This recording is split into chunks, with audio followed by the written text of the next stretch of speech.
Hello, my name's Anna Hawkins, and in this presentation for Development and Sustainability module, I'm going to be talking to you about food security. This is an overview of the presentation. I'll be talking about definitions of food security. Then we're going to be looking at some issues on the global scale around food security, agricultural practices and the global markets, and then returning to a more local scale and looking at issues around food security and food poverty in the UK.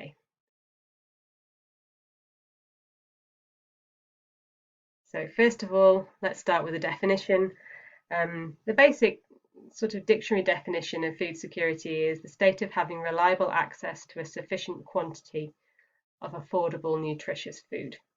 But there's an awful lot of literature on this, and if you're interested in the issue of food security, you can go and read lots of different definitions.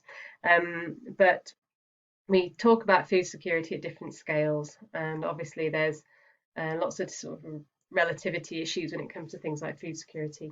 So we have mild food security, where people are kind of generally worried about their ability to obtain enough food. And then it moves through moderate, which is where people are having to sort of reduce meals or skip meals, or not being able to eat the variety of healthy food that they'd like to be able to eat, all the way up to severe food insecurity, which is where people are actually experiencing hunger and not able to eat enough food on a regular basis. Food is actually one of the things that's included in the Universal Declaration of Human Rights. So there is a human right to food, which was enshrined in Article 25 of the original Declaration of Human Rights. And at a global scale, it's important to recognise that although that is enshrined as a right, of course, that doesn't guarantee that everybody has good levels of food security, because just because something is considered to be a right doesn't mean that it's actually happening. So we have a huge inequality of access to decent and reliable food across the globe. And the image here, the map here, shows basically in sort of choropleth math showing the different levels of food security around the globe. So you can see areas like the UK and Europe, North America, Australia, New Zealand are very food secure, relatively speaking, and then there are other areas of the world that are not as food secure. Obviously, that hides an awful lot of inequality within those countries. So we'll be looking at that in a little bit more detail as well in relation to the UK later on in the presentation.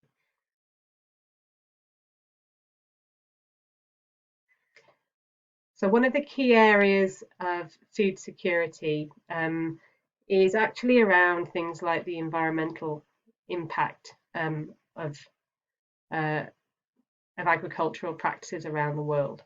So food security isn't just about whether people have enough food to eat, but it's also, if we think about it broader than that, it's about the security of the food supply. And one of the largest threats to the security of the food supply is actually the kind of overarching environmental conditions, a lot of which are actually sort of caused or exacerbated by agriculture. So it's a kind of a catch-22. We think about our agricultural output and our food supplies being insecure largely because of the environmental impact of industrial agriculture. So industrial agricultural practices are, the large-scale farming practices around the world, very heavily reliant upon heavy machinery, upon chemicals to both, ensure kind of that crops aren't damaged by all sorts of, microbes or insects, so pesticides, fertilizers, and it's basically an agricultural process that's propped up by industrial practices, really. And that's one of the major causes of pollution, of habitat loss, of biodiversity loss, resource depletion, and CO2 emissions. There's a huge literature on the environmental impact of agriculture that you can go and explore, and I've included some recommended reading at the end of the presentation. But this is one of the overarching big issues around food security. Is it's we tend to think about it as are people hungry or can they get enough food? but actually we also need to zoom out and think about the security of the food supply overall and how agricultural practices are actually impacting upon that. So there's a big call to reform agricultural practices on a global scale, which is difficult to do because lots of these practices are entrenched. There's an awful lot of money involved in global agribusiness. But really, this is, if we're thinking about food security at the most sort of important scale, it's all about the security of the food supply, and that really relies upon sustainable agricultural practices, which we don't have at the moment. Another key issue around food security is the nature of the food that's produced through industrial agricultural processes as well. So the definition of food security is nutrition, involves this term of nutritious food. And there has been a huge change in the nature of food over the last probably 70 years, really, particularly since the end of the First and Second World War, and the big changes in the technologies and the research that went into food production and food processing. So ultra processed food, the kinds of things we're seeing in the picture here, really. It also would include things like snacks, crisps, fizzy drinks, things with high fructose corn syrup in them. And ultra processed foods are linked to industrial agricultural output, and they're problematic on a number of levels. They're ultra processed, so that we're not just talking about drying food to preserve its life, or like pasta or something like that. But these are very highly processed, lots of chemical inputs, lots of high heat processes and that kind of thing. And what that means is they're quite often very low nutrient. So they're not actually very good for us in terms of most of the natural nutrients have been removed from the food through the processing. They tend to be very high calorie as well. So there's a high calorie density to these foods. And they're a major contributor to the kind of issues that we think about in terms of dietary related poor health. So the reason that they exist in this form is not just because people like to eat them, but also because these types of foods are very long life. They're very stable products. So the processing doesn't just turn them into different kinds of food, but it also preserves them for a very long time. If you think about the economics of a global food supply, having a very long life and very stable product is really good for business. So a lot of food technologies are really looking at extending the shelf life of food. And it tends to be discussed in nicer ways than that. So it's about preserving freshness, is what people say, but actually it's about extending the shelf life of food and the chemical processes that go into that. And this is really linked to these bigger issues of agribusiness and the economics of food, which is that you can create here a very stable product base and a big offload for the kind of products that industrial agriculture puts out. So lots of grain, creating a high fructose corn syrup. You have an awful lot of meat that's being produced, and meat does not naturally last a very long time unless you include it in an ultra processed form, in which case you can create a very stable product from a very volatile product. So there's lots of complex things going on in terms of the transformation of food from short shelf life, highly nutritious, to very long shelf life, very low nutrient and very high calorie. And again, there's some core reading. This is something that really interests you. There's a lot of literature on this, and I've included a really interesting core text on the recommended reading at the end, and that's available in the library as an ebook. So as well as the nature of the food being quite problematic, another thing that's actually detrimental, so harmful to food security, is the kind of monopoly of large players in the food industry.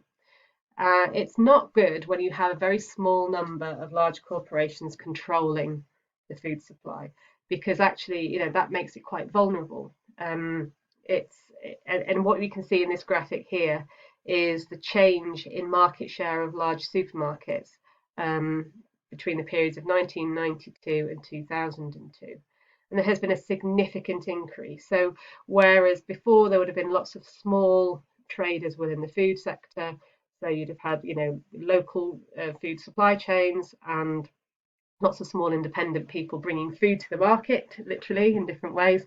Increasingly, those are being taken over by large supermarkets who tend to then control the market and control the supply and operate on very complex supply chains, which have a global reach and actually can be quite vulnerable to big changes.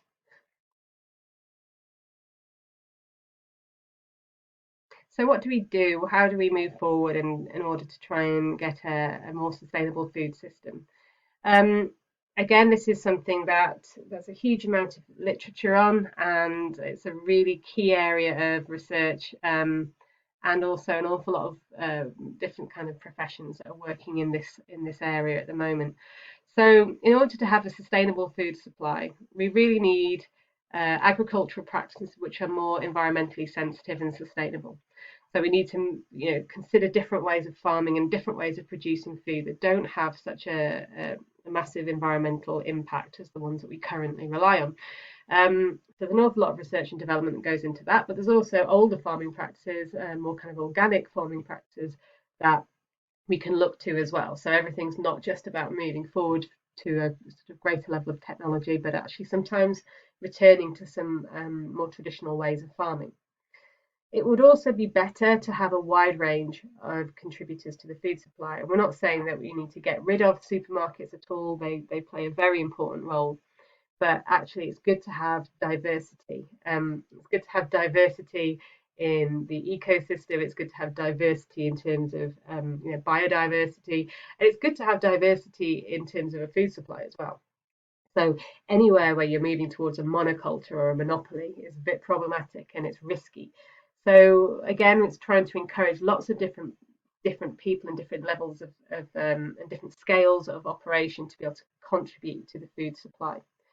And we need to look at more flexible and responsive supply chains. So not just ones that rely upon, enormous global logistics systems and moving food around the world and moving food around the country between distribution centres and supermarkets, but actually thinking about how we can have lots of sort of smaller, more complex linkages around food. So you can get more food from your local area, and the food that comes in from a wider area is more considered, and it's not automatic that you just fly in beans from Africa all year round, for example.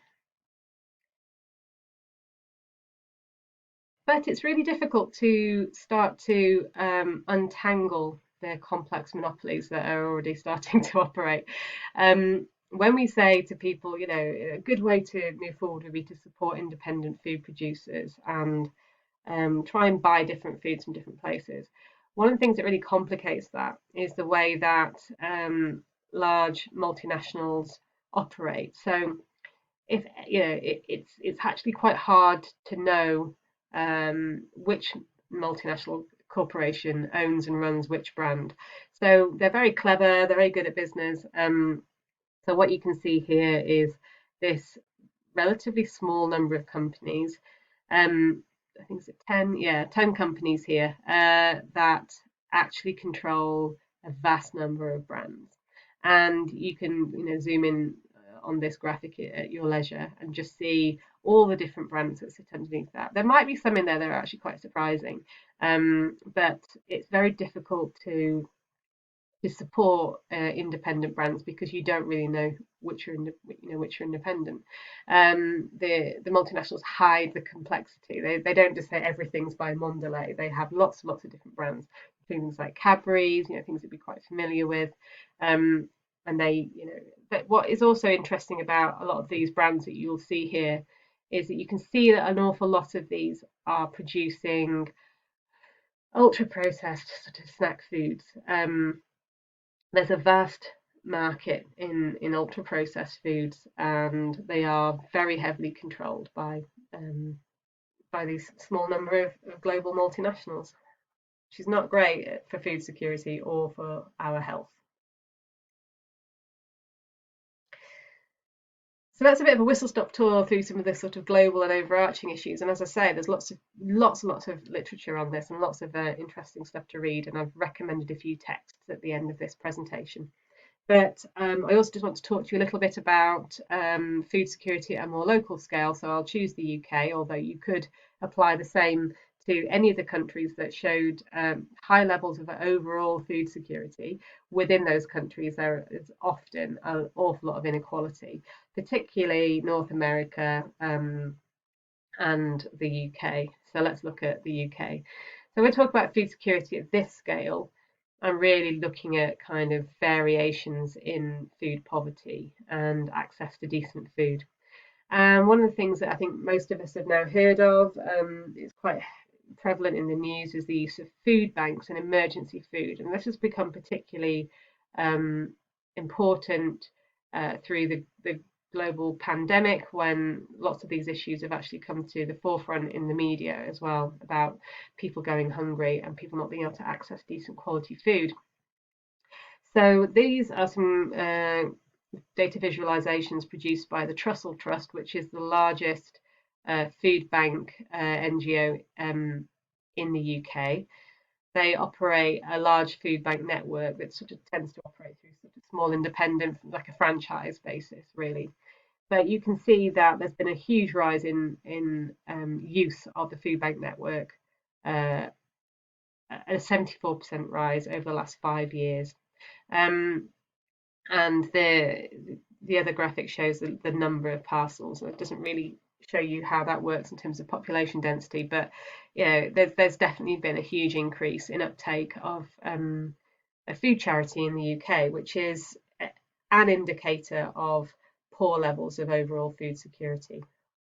Some people are having to turn to food charity, and there's a big kind of debate around people turning to food charity, but it's not a glamorous way to feed yourself. And the types of food that you get in a food bank parcel are not the kinds of things that you would go out of your way to try and get hold of if you really didn't need them. They're very basic foods. So people who access food banks have been referred there, and they have had to demonstrate a genuine need. So this is a real issue in this country.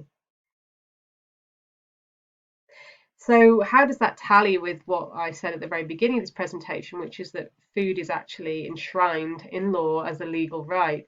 The legal status of that right to food that was in the Declaration of Human Rights exists in the UK in the form of the ratification of this, the ICESCR, the International Covenant on Economic, Social and Cultural Rights.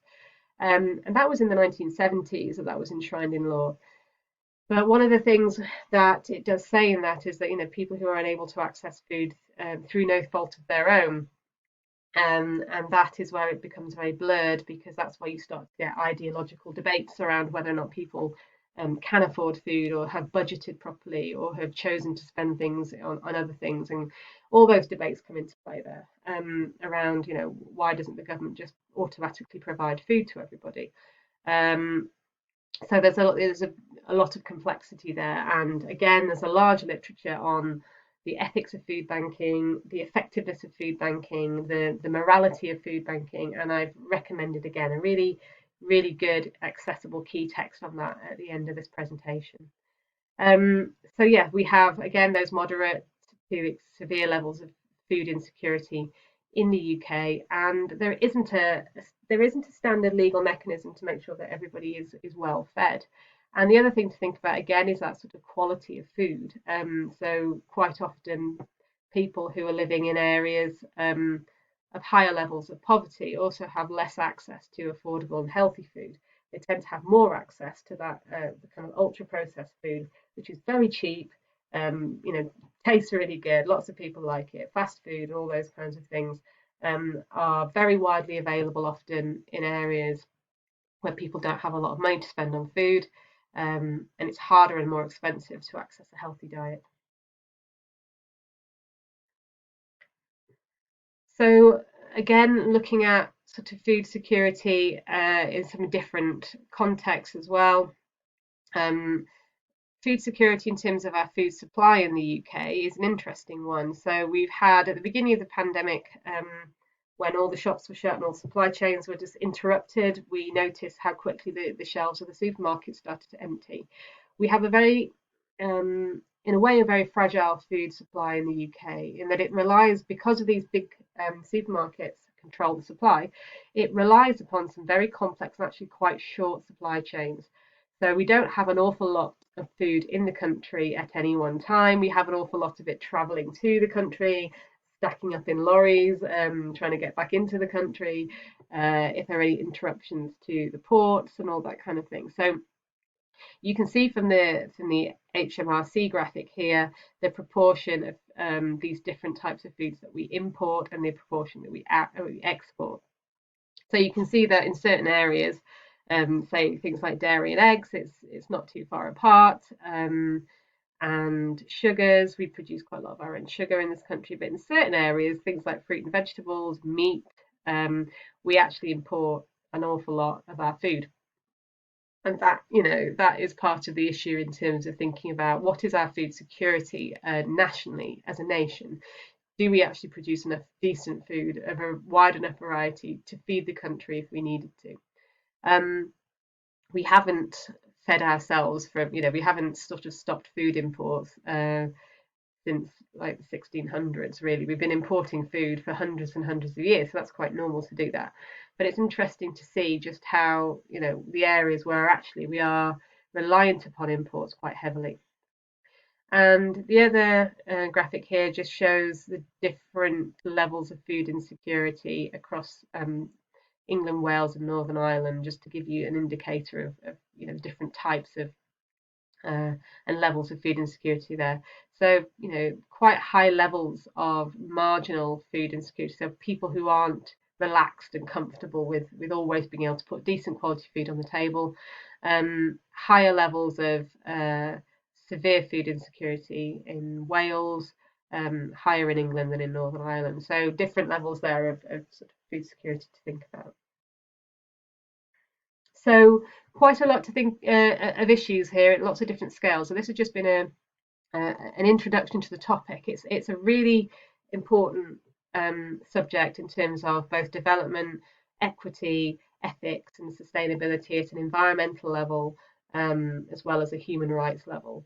And there's a vast literature on it, which I can't do justice in a short presentation. So if this is an area that interests you, then there's an awful lot out there to explore, and it's a really important topic. So in summary, food security as a term is a very broad term, and it's used in lots of different ways. It can be discussing individual, family, household level food security. Are people hungry? Can they feed themselves?